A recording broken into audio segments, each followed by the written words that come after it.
โครงการทางรถไฟลาวจีนอยู่เขตบ้านนาเตยแขวงหลวงน้ำทาอยู่ห่างจากตัวเมืองหลวงน้ำทาประมาณ40กิโลเมตรจะมีทั้งการสร้างทางรถไฟสถานีรถไฟอุโมงค์และสร้างเก็บสินค้าขนาดใหญ่ของโครงการนี้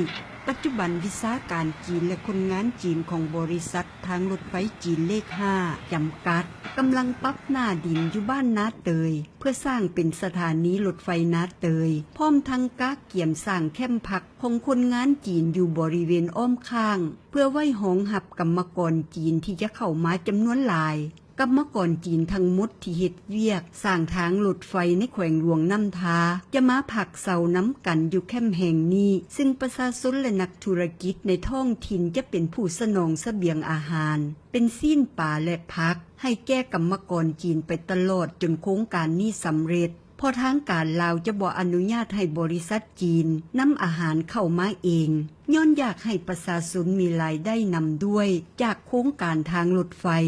นอกจากนั้นบริษัททางรถไฟจีนเลข5จำกัดก็จะเกี่ยมสร้างเก็บเครื่องขนาดใหญ่อยู่ตามแคมทางรถไฟเพื่อไว้เป็นบ่อนเก็บสินค้าที่นำเข้ามาจากจีนเป็นต้นอาหารเครื่องใช้ต่างๆเพื่อที่จะส่งต่อไปยังแขวงอื่นๆรวมถึงไปประเทศใกล้เคียงแต่ยังบ่มีข้อมูลคักแน่ว่าสร้างแห่งนี้จะเริ่มสร้างเมื่อใดมีเพียงแต่ปรับหน้าดินไว้ซื่อๆในขนาดความกว้างพอที่จะสามารถรองรับรถบรรทุกที่จะเข้ามาจอดพักได้หลาย10คันห่างจากบอนสร้างสถานีรถไฟนาเตยประมาณ10กิโลเมตรวิสาการจีนอีกจำนวนหนึ่งกำลังสร้างเส้นทางอยู่ถึงภูเพื่อตัดเส้นทางเข้าไปยังบอนที่จะมีการขุดเจาะอุโมงค์ให้รถไฟแล่นผ่านการสร้างทางรถไฟอยู่เขตนี้ส่วนใหญ่จะสร้างถึงเขตภูดอยซึ่งวิสาการจีนได้ปักแนวทางไว้แล้วประชาชนจำนวนหนึ่งที่อยู่เขตนี้จะต้องถูกโยกย้ายออก